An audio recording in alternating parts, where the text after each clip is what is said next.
All right, here is a look at these travel bags. The seller sent these to me to give a review, and I'm so glad they did. They're absolutely gorgeous.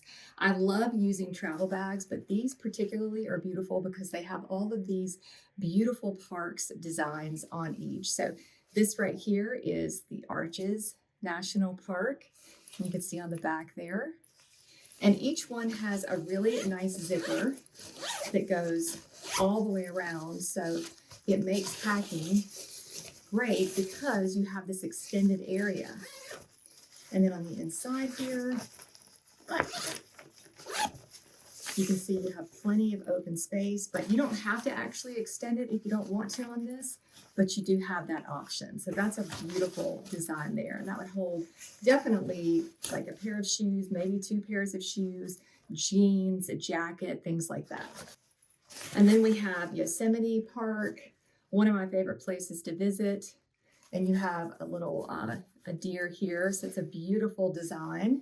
I love these colors too. It's like not super primary colors, beautiful muted colors. We've got the Tetons here, and this has like that quick opening.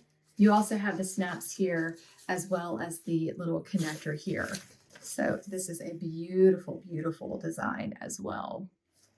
And Yellowstone, another favorite of mine with the buffalo. This one's probably my favorite. I love the colors on this. Beautiful. You have this style bag, okay? And it features a set of bears here, a little bear family, gorgeous. And then inside you have a ton of space. Very nice bag. And it's actually a double-sided design there. Then we have the Grand Canyon here in a smaller version. And then we have Sequoia, like a smaller bag. All these bags you get in a set. It's such a great set. Absolutely love the way the bags look. I think it's really unique. And for gift giving season, you guys would love this. They're awesome.